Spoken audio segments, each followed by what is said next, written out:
बहुत सारे लोग बोलते हैं कि ये तो कहा था एस्ट्रोलॉजर ने कि ऐसा होगा इस टाइम पर, लेकिन वो होता नहीं है। तो कहीं ना कहीं एस्ट्रोलॉजी गलत साबित हो जाती है। आपका क्या कहना है इस पे? एस्ट्रोलॉजी को आजकल एक बिजनेस बना रखा है लोगों ने।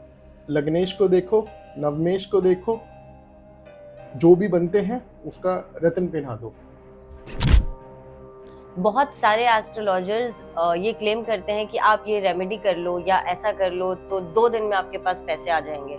ऐसी कोई रेमेडीज होती नहीं है। अगर होती तो don't mind me saying this कि बिल गेट्स और अंबानी भी हाथ पे नंबर लिख लिख के अमीर हो गए हो। भाई ये नंबर लिख लिया मैंने ग्रीन पेन से तो मेरा हो जाएगा। मैं वेस्ट की वॉल पे ये लिख के आ जाता हूँ मैनिफेस्ट करके, मेरा हो जाएगा। ऐसे नहीं होता। You need to work for that. किससे डरना चाहिए इंसान को, राहु से या फिर शनि से? तो ना तो राहु ना शनि, अच्छा इनसे भी डेंजरस एक प्लैनेट है। अच्छा। दैट इज शनि देव पे तेल चढ़ाने से वो बहुत प्रसन्न हो जाते हैं और आपके सारे कष्ट दूर हो जाएंगे। अब शनि बैठे हैं किसी की कुंडली में खराब घर में, दशा स्टार्ट हो गई। अब शनि बोलेंगे अरे यार इसने तेल चढ़ा दिया, अब क्या करूं मैं इसका, तो मैं इसको बुरे फल दे ही नहीं सकता। ऐसा नहीं है। शनि आपको तब भी कष्ट पहुंचा सकते हैं अगर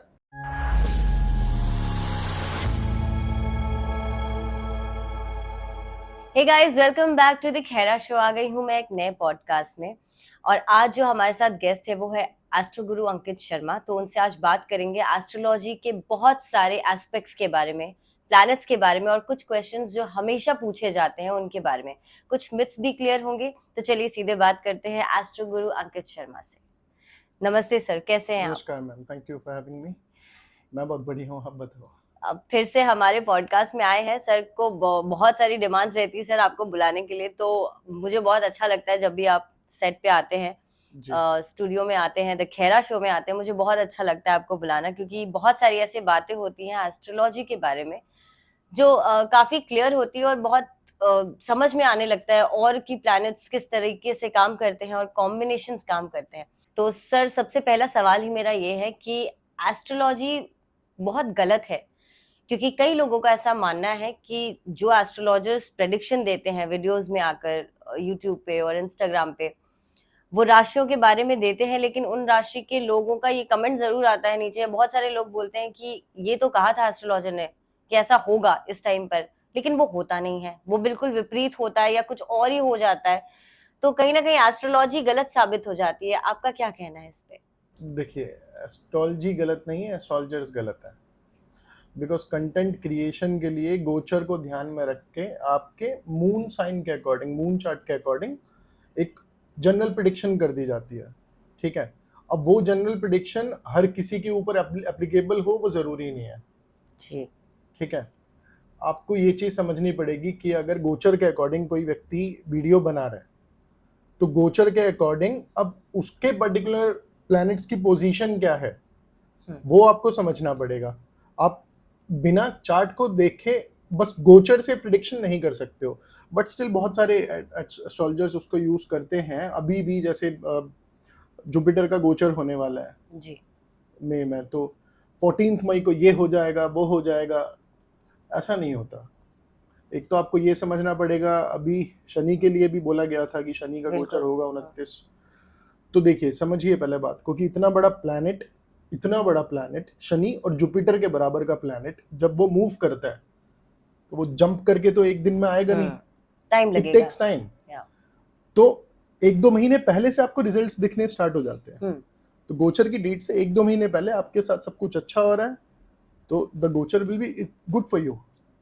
ये मैं जनरल एस्पेक्ट में बात कर रहा हूँ, किसी को समझना है कि उनके लिए कैसा फल देगा। और दूसरी चीज होती है डिग्रीज की, कि आपका वो पर्टिकुलर प्लैनेट किस डिग्री पे बैठा हुआ है जो गोचर कर रहा है। वो उस पर्टिकुलर डिग्री के नजदीक जब आएगा तब आपको वो वैसे रिजल्ट्स देगा। अच्छा। और एस्ट्रोलॉजर्स का दूसरा, ये बात मैं आपके पॉडकास्ट के जरिए बहुत बार आपके ऑडियंस तक पहुंचा चुका हूं कि एस्ट्रोलॉजी को आजकल एक बिजनेस बना रखा है लोगों ने। लग्नेश को देखो, नवमेश को देखो, जो भी बनते हैं उसका रत्न पहना दो। है ना। अब वो वर्क करेगा नहीं करेगा कुछ नहीं कह सकते। बिकॉज मेरे लिए तो वो पत्थर है, मैं तो कभी सजेस्ट करता ही नहीं। आप स्टोन्स में नहीं मानते हो? नहीं मानता मैं स्टोन्स में। मेरी रेमेडीज कार्मिक होती है, मैं कर्म में मानता हूँ, और हमारे सारे शास्त्र कर्म में ही मानते हैं, पहली चीज। अभी अगर मैं उनके लॉजिक के हिसाब से भी देखूं तो अभी 2 दिन पहले जिनकी मैंने कंसल्टेशन करी थी, जुपिटर उनके चार्ट में 9th लॉर्ड था, जिसको देख के किसी एस्ट्रोलॉजर ने, मैं I won't name that person, उनको रत्न पहनने को बोल दिया, जुपिटर का पुखराज बोल दिया। अब जुपिटर 6th लॉर्ड भी तो है, क्या वो उसके फल नहीं देंगे आपको? तो आपके लॉजिक के हिसाब से, मेरे लिए तो पत्थर है, बट आपके लॉजिक के हिसाब से तो देखिए, पूजा कर लेना। जैसे एक मुस्लिम लेडी मेरे पास आई थी, अब उनको क्या बोला गया कि भाई आपके ऊपर ये ग्रहों ने दोष बना रखा है, तो आप तो पूजा करोगे नहीं, तो हम आपके लिए पूजा कर देंगे जी। अब उनसे 40,000 रुपए ले लिए। ये बहुत प्रॉब्लम है। मैं आगे इस बारे में जरूर बात करना चाहूंगी, मेरे पास कुछ सवाल है इसको लेकर। सर आप कंप्लीट करिए, फिर मेरे दिमाग में कुछ सवाल है इसको लेकर। देखिए, तो ऐसे बहुत सारे एस्ट्रोलॉजर्स हैं जो इस तरीके से लोगों को लूट रहे हैं जी, और प्रिडिक्शंस को लोगों के ऊपर थोपते हैं। एस्ट्रोलॉजी उनकी हेल्प करने के लिए, उनको डराने के लिए नहीं है। बिल्कुल। कुछ एस्ट्रोलॉजर्स हैं जिन्होंने अपने, I won't name him again, पर एक एस्ट्रोलॉजर है पर्टिकुलर, वो हर एस्ट्रोलॉजर के ऊपर रील्स बनाते हैं। हाँ, आई थिंक हम मेरी ऑडियंस जान गई होगी वो। और he calls himself father of Nadi astrology जी। तो ऋषि अगस्त्य कौन थे? बिल्कुल, कौन थे वो? अगर if you are father of Nadi astrology, तो ऋषि अगस्त्य कौन थे? तो लोग ना, मतलब उनको जो वो बोलते हैं और जो वो अपने प्रेडिक्शंस के थ्रू दिखाते हैं लोगों को, इस रीजन से प्रेडिक्शंस गलत हो जाती हैं। अच्छा जी, बिल्कुल। बहुत सही बात बोली आपने। इसी से एक मिलता मेरा क्वेश्चन है, 2 क्वेश्चन है एक्चुअली। पहला ये है कि एक कोई बहुत परेशान स्थिति में है, फाइनेंशियली बिल्कुल स्टेबल नहीं है, लॉस चल रहा है उसके लाइफ में और पैसे नहीं है, तो वो पर्सन एस्ट्रोलॉजर के पास जाता है अगर, तो वो कहीं ना कहीं, आजकल हम हर जगह ये सुनते हैं, सालों से होता रहा है कि आप इसकी पूजा करा लीजिए या वो करा लीजिए, या जितनी भी महंगी पूजा होती है तो कम से कम करा के भी वो हजारों की होती है, या ये रत्न पहन लो जो कि महंगा आता है। तो जब उस पर्सन की इतनी ज्यादा दिक्कत है पैसे की, तो वो कैसे वो पूजा करा सकता है? तो ज्यादातर, मतलब मुझे लगता है 90% एस्ट्रोलॉजर्स यही रेमेडी देते हैं कि आप ये रत्न पहन लीजिए या हमसे ये पूजा करा लीजिए। तो आपका क्या कहना है सर उसके ऊपर? आई बिलीव इन कार्मिक रेमेडीज। मेरा मानना है कि आप अपने आप में, अपने माइंडसेट में, अपनी डेली दिनचर्या में क्या चेंजेस लेके आ सकते हो, आपको किस तरफ अग्रसर होना चाहिए, अपनी डेली रूटीन में क्या अप्रोच आपकी होनी चाहिए, क्या चीजें आपको अपने, जैसे मैं आपको एक एग्जांपल के थ्रू समझाता हूँ। जैसे सपोज मेरे पास किसी का चार्ट आता है, तो अगर मुझे लगता है कि उसको अपने माइंडसेट में, अपनी डेली दिनचर्या में कुछ चेंज करने की जरूरत है, मैं उसको डेफिनेटली बताता हूँ। अब किसी का टाइम चल रहा है अच्छा, लेकिन वो टाइम अच्छा लेने के लिए आपको हर कोई बोल देगा भाई आपका नवमेश का पीरियड चल रहा है, ये तो बहुत शुभ है, लेकिन यू नीड टू अंडरस्टैंड कि आपको एक स्पेसिफिक टास्क करना पड़ेगा, उसको, उस प्लैनेट को ट्रिगर करने के लिए, उसको एक्टिवेट करने के लिए। एस्ट्रोलॉजर्स का काम क्या है? आपको एक्टिवेशन बताना कि आप उसको एक्टिवेट कैसे करोगे, वरना दशा जब तक खराब है आपकी। जैसे बहुत सारे लोगों की कुंडली में राजयोग, बहुत सारे राजयोग होते हैं, कहते हैं कि अरे ये इस बंदे के पास बहुत पैसा होगा, बहुत शोहरत होगी, नाम होगा, इतने सारे राजयोग लेकर बैठा है, तरह तरह के राजयोग लेकर बैठा है ये अपनी कुंडली में। लेकिन अगर पर्सनल मतलब प्रैक्टिकली उसकी लाइफ में देखा जाए तो वो इंसान इतना परेशान है कि उसे इतने स्ट्रगल और इतनी क्राइसिस उसकी लाइफ में हो रखी है, तो फिर वो राजयोग कहाँ गए? देखिए, आप किसी भी व्यक्ति के चार्ट को देखेंगे ना, तो मोस्टली इन 80% केसेस आपको राजयोग, धन योग ये दिखते हैं सबके चार्ट्स में, लेकिन वो फलित नहीं होते बहुतों के साथ। क्यों फलित नहीं होते? क्योंकि उसको फलित करने वाली दशा एक तो उनको नहीं मिलती है। सही दशा का मिलना, सही टाइम पे मिलना बहुत जरूरी होता है। और दूसरी चीज क्या होती है कि वो उसके लिए कुछ काम नहीं कर रहा। एक्टिव नहीं कर रहा है उससे। हाँ, he is not willing to work. तीसरी चीज, he is working very hard, लेकिन जो पर्टिकुलर ट्रिगर करेगा उस प्लैनेट को, जो उसकी दशा बनाएगा, वो उससे रिलेटेड कुछ काम नहीं कर रहा। उस हाउस का जो भी सिग्निफिकेंस है, कैरेक्टरिस्टिक्स है वो जिस हाउस की, कैरेक्टर से रिलेटेड कोई काम नहीं कर रहा बेसिकली। तो उसे कहीं ना कहीं उस ग्रह को आपको एक्टिवेट या उस घर को एक्टिवेट करने की जरूरत है, अगर आपकी Definitely. अच्छी प्लैनेट की महादशा चल रही है। डेफिनेटली, ये जरूरी है। राइट। सर बात करते हैं कि शनि देव पे तेल चढ़ाने के लिए हमेशा लोग बोलते हैं, तो क्या शनि देव पे तेल चढ़ाने से वो बहुत प्रसन्न हो जाते हैं और आपके सारे कष्ट दूर हो जाएंगे? देखिए, शनि देव पे तेल चढ़ाना आपका एक धार्मिक जेस्चर है ना, तो मैं उसे गलत नहीं मानता, लेकिन बस शनि देव पे तेल चढ़ाने से शनि देव प्रसन्न हो जाएंगे? अब शनि बैठे हैं किसी की कुंडली में, खराब घर में, दशा स्टार्ट हो गई, अब शनि बोलेंगे अरे यार इसने तेल चढ़ा दिया, अब क्या करूं मैं इसका, तो मैं इसको बुरे फल दे ही नहीं सकता। ऐसा नहीं है। शनि आपको तब भी कष्ट पहुंचा सकते हैं, अगर आप हार्ड वर्किंग नहीं हो तो शनि आपके लिए कुछ नहीं करेंगे। शनि आपसे क्या मांगते हैं? शनि आपसे मांगते हैं आप हार्ड वर्किंग बनो, आप पंक्चुअलिटी लेके आओ अपने अंदर, डिसिप्लिन में रहो। यही चीजें तो शनि आपसे मांगते हैं। Patience, patience is the remedy for Shanidev. And अपने कर्म में लगे रहो, बिना कर्म किए तो तेल चढ़ाने से आपको सारे चीजों का समाधान नहीं मिलेगा। एग्जैक्टली, इवन बृहद पराशर होरा शास्त्र भी यही बोलती है ना, कर्मणे फलदाय नहीं, जी। कर्मों का फल देने आए हैं शनि आपको। अगर बात करें सर कुछ पर्टिकुलर, जैसे हमने शनि देव की बात की, तो कुछ पर्टिकुलर घर की बात करते हैं, प्लैनेट्स की बात करते हैं। अगर पहले तो सबसे ज्यादा किससे डरना चाहिए इंसान को, राहु से या फिर शनि से? एक्चुअली अगर मैं अपने एक्सपीरियंस से आपको बताऊं तो ना तो राहु ना शनि, अच्छा इनसे भी डेंजरस एक प्लैनेट है। अच्छा। That is moon. सुन के बहुत अचंभा लग रहा होगा आपको, है ना। 2.5 दिन के अंदर राशि परिवर्तन कर देता है ये गोचर में। 27.3 डेज में 12 जोडियक्स में घूम जाता है आपके।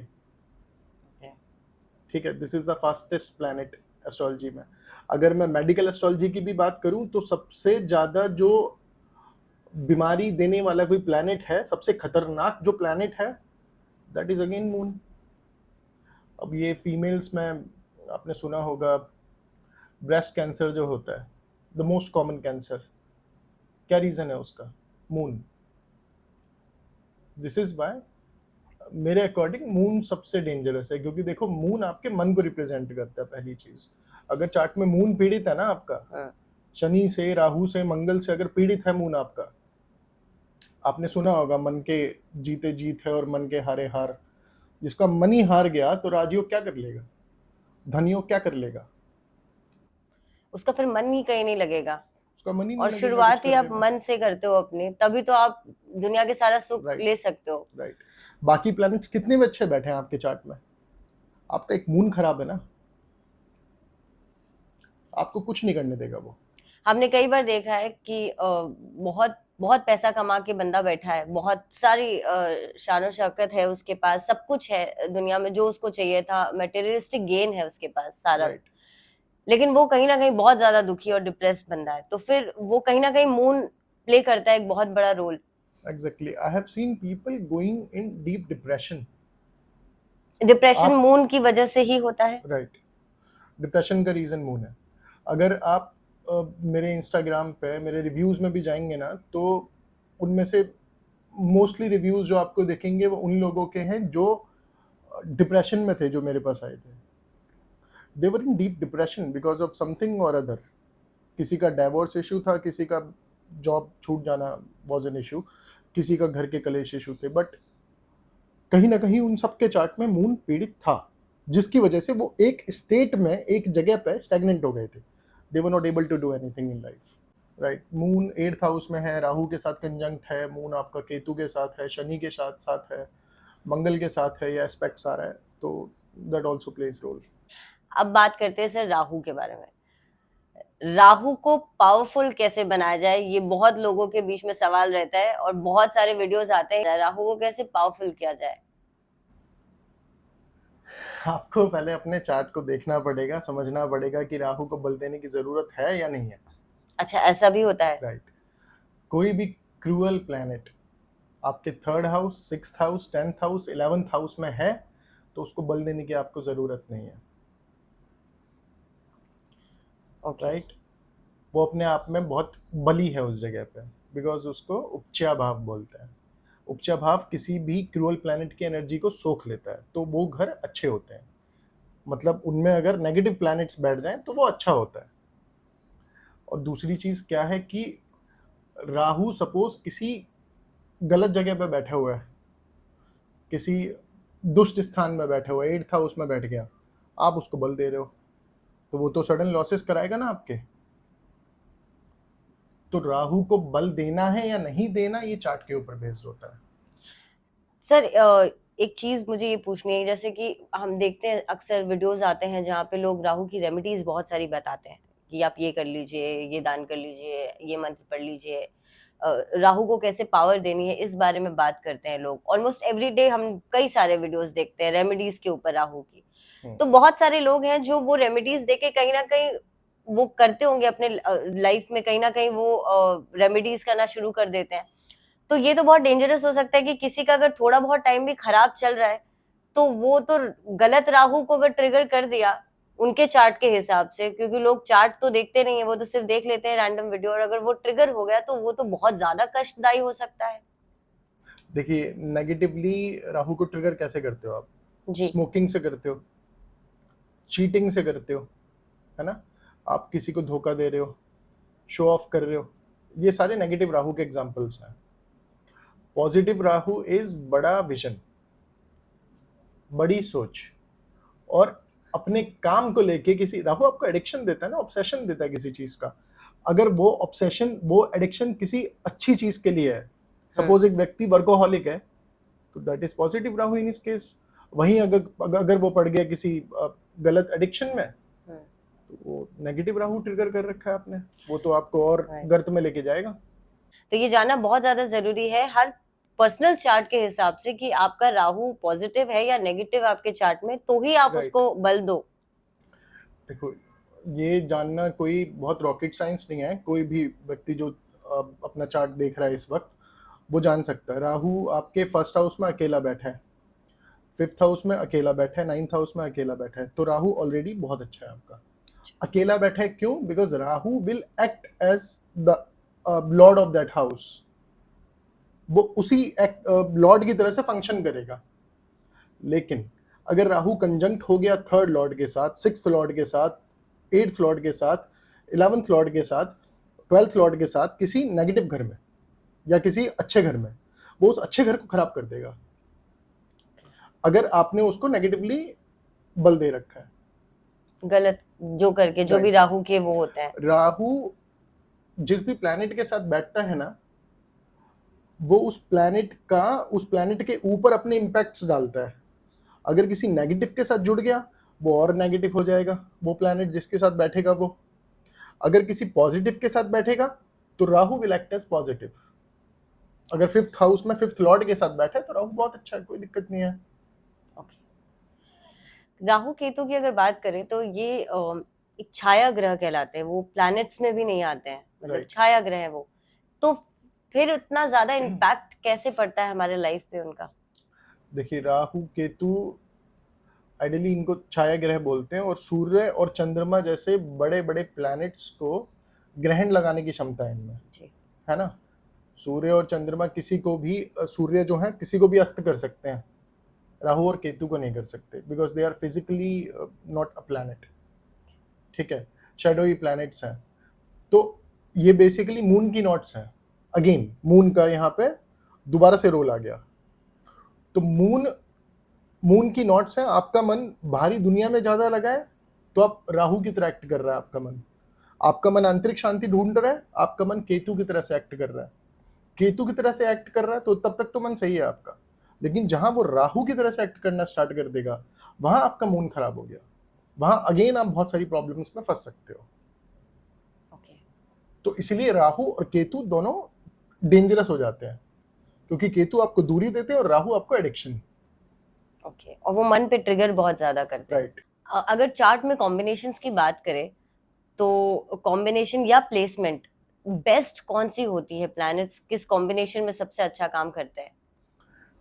देखिए एज पर मी कोई भी प्लेसमेंट अच्छी नहीं है, कोई भी प्लेसमेंट खराब नहीं है। हाँ, लेकिन कुछ कॉम्बिनेशंस हैं जो बहुत खराब हैं। जैसे मार्स राहु का ट्राइन में कंजंक्ट हो जाना या फिर साथ में बैठ जाना।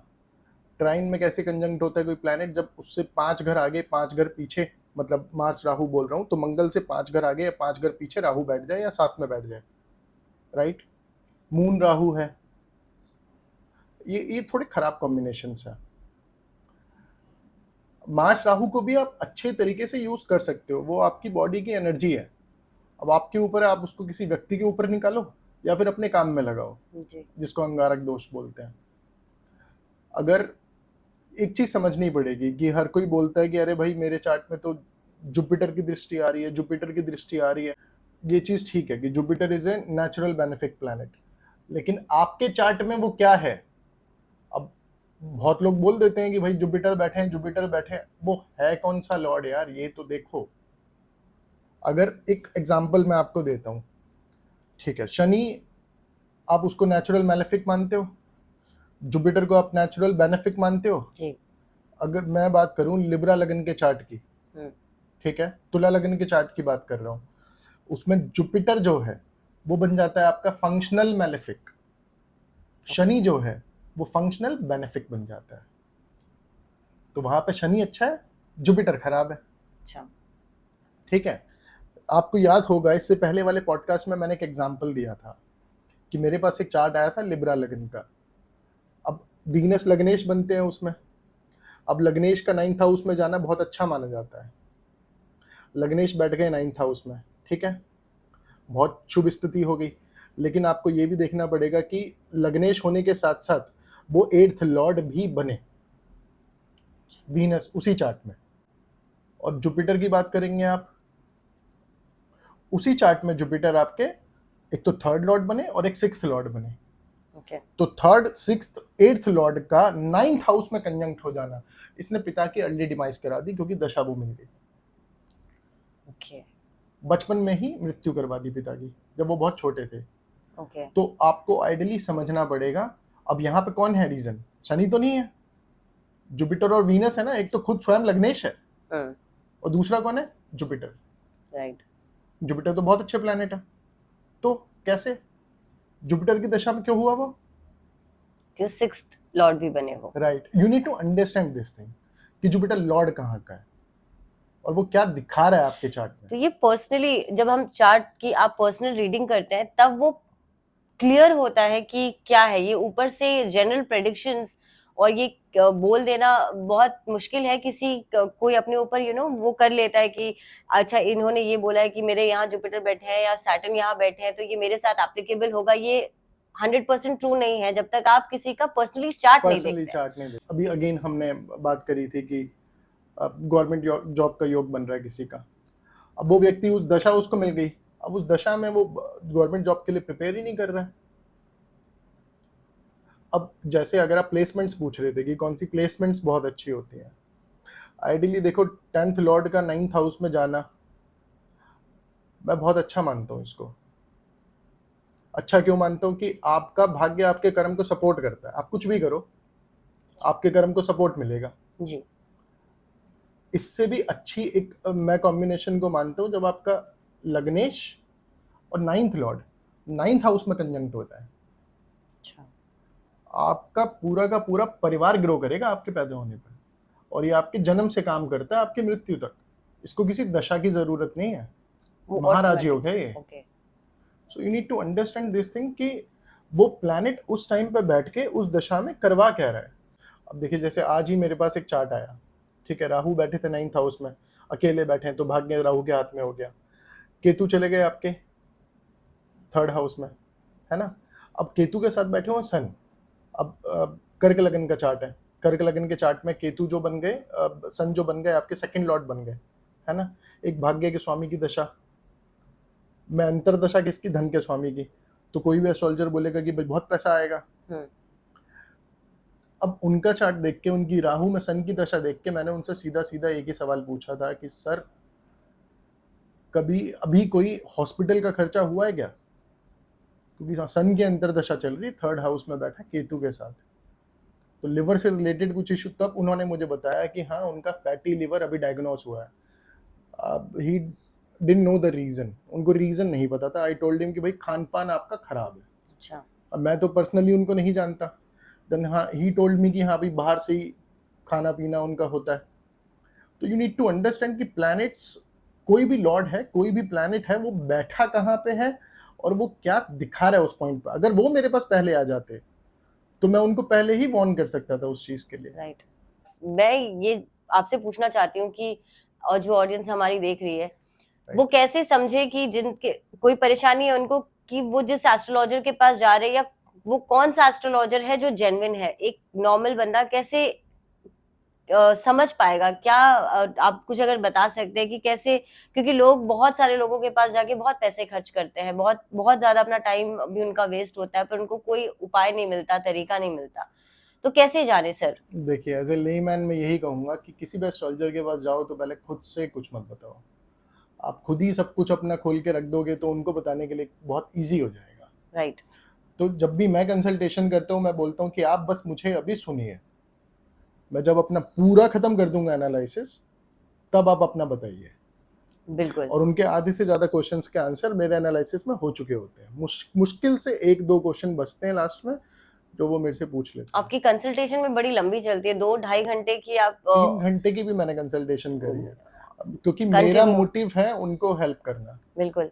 मेरा मोटिव ये नहीं है कि मैं पैसे बनाऊं, उनको बोलूं कि अरे सर 1 घंटा हो गया। क्योंकि I आप need भी to कहीं ना clear my- कहीं अपने कर्म को जोड़ रहे हैं इसके साथ, तो Right, what you are doing is been written. right. तो मैं अपना जुपिटर खराब क्यों करूं? मैं बिल्कुल हमेशा से यही बोलता हूँ। बिल्कुल। बहुत सारे एस्ट्रोलॉजर्स ये क्लेम करते हैं कि आप ये रेमेडी कर लो या ऐसा कर लो तो 2 दिन में आपके पास पैसे आ जाएंगे। आप कितना बिलीव करते हैं इस कॉन्सेप्ट पे? क्या ऐसे रेमेडीज काम करती हैं? ये रियल है? अगर वो सच में एस्ट्रोलॉजर्स होते तो उन्हें शनि की फिलॉसफी पता होती।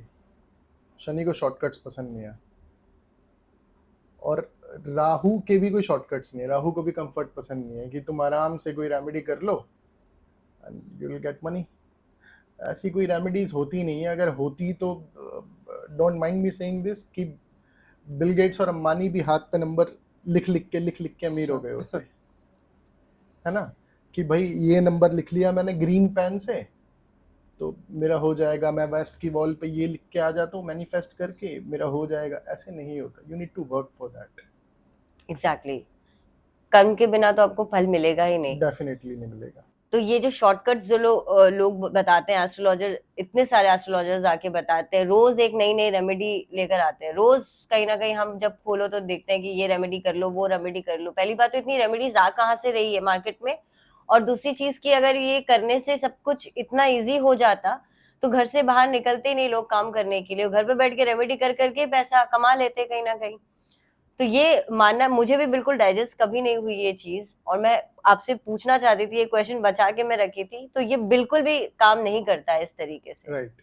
और ना ही शनिदेव पे हर सैटरडे को जल चढ़ाने से, पीपल पेड़ पे जल चढ़ाने से, उनपे तेल चढ़ाने से आपको बहुत वो आशीर्वाद दे देंगे, और आपने जो भी कर्म गलत किए हैं वो दूर कर देंगे। ये तो बिल्कुल भी लॉजिकल नहीं लगता है मुझे। आपके कर्म नहीं कटेंगे। आप कितना भी तेल चढ़ा लो, कितना भी जल चढ़ा लो शिवलिंग पर, कर्म नहीं कटेंगे आपके। आप गलत काम कर रहे हो। देखिए एक एक सिंपल सी बात है कि 9th हाउस की अगर मैं बात करूं, आप लाइफ में जितनी बद्दुआएं लोगे ना, बद्दुआएं जितनी लोगे आप, उतना आप अपना 9th हाउस को डैमेज करोगे। जितने आप कर्ज लोगे लोगों के, जितना आप लोगों का दिल दुखाओगे, और जितनी बुरे वो आपके लिए शब्द बोलेंगे, उतना आप अपना 9th हाउस खराब करोगे। जितना आप बड़ों का आशीर्वाद लोगे, जितना आप लोगों की दुआएं लोगे, है ना, उतना आपका 9th हाउस स्ट्रांग होता है। 9th हाउस क्या है? आपके भाग्य का। अब एक चीज समझने वाली है, 9th हाउस धर्म का भी है। अब लोगों को धर्म का मतलब क्या लगता है? पूजा पाठ। ठीक है, that's a part of it, but क्या वो पूरी तरीके से धर्म है? नहीं है। धर्म का मतलब है वहां पर राइचियसनेस, सही या गलत। अब मैं कितने भी घर में पाठ करवा लूं अपने, मैं बाहर निकला, एक गरीब मेरे आगे से निकल गया भूखा, मेरी जेब में से 10 रुपए नहीं निकल रहे उसको देने के लिए, तो क्या मेरा 9th हाउस मेरे लिए अच्छा करेगा? नहीं करेगा।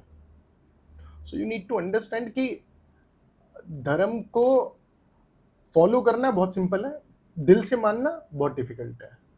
बिल्कुल।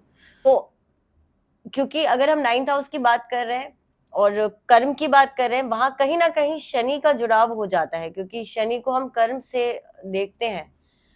तो सबसे ज्यादा अगर प्रसन्न होते हैं शनिदेव किस चीज से सबसे ज्यादा प्रसन्न होते हैं?